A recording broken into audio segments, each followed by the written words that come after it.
તમે કોલ કર્યો તો કોલ કર્યા પછી ચમશે ઘરમાં ઘરમાં તો એકદમ આનંદ, કોઈ તકલીફ નહીં, બધી રીતે શાંતિ નહીં, દવાખાનું કોઈ નહીં, ખાતે બધી રીતે શાંતિ, કોઈ તકલીફ નહીં. ઘરમાં બીમારી હતી કે બીમારી તો વાત જ ના એ આ દીકરાને ફોન કર્યા પછી બીમારી દૂર થઈ ગઈ. બધી દવાખાનું બંધ થઈ ગયું, નકર દવાખાનું એટલી દિવસ મારે બંધ ના થતું. બરોબર.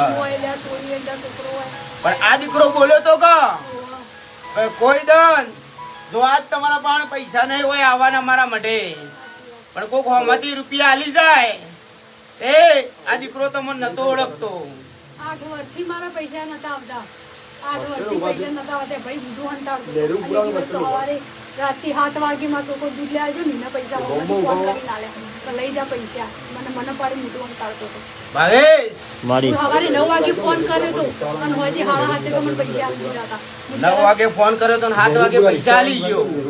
બસ બોયને 8 વાગે 7:30 ફોન કર્યો. એ હું માતા સપનામાં આવી હતી કે સપનામાં આવ્યો હું કીધું તું માતાજી કીધું તું કે તારા પૈસા આવી જાય. આવીને મને કીધું તું ચિંતા ના કર, હું બેઠી છું, તારું દુઃખ જે હશે હું પૂરું કરે તારું દુઃખ, પણ તું ચિંતા કરે નહીં. માતાજી મને જોવા સપનામાં આવી દીધું.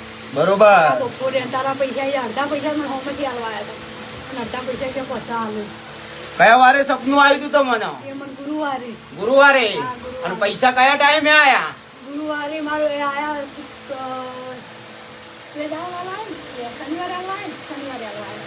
શનિવારે. બુવાજી ને ક્યારે વાત થઈ હતી તમારે? ગુરુવારે વાત થઈ. શનિવારે પૈસા આવી ગયા. એ તો મારી આજે સપનામાં હું માતાજી ખરુંમાં અને કાલે તમારા રૂપિયા હાથમાં આવી ગયા.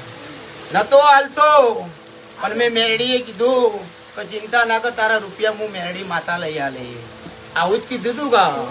અને બરોબર હોમાંથી આલીને જો છે ને એ ભાવેશ મારી ના મોની ને મોનિતા ના કરી નાખું તો હું મારું નામ શંકર ભુવાની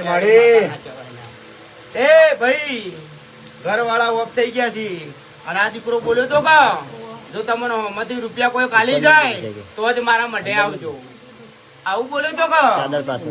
અને આજ તમે રાજી ખુશી તો થી આયા છો, હરખથી આયા છો. તે ઘરમાં બીમાર હતા તો બીમારી બંધ થઈ ગઈ છે. કોઈ તકલીફ નહીં, કોઈ તકલીફ નહીં ને? તકલીફ નહીં, બીમારી કોઈ તકલીફ નહીં.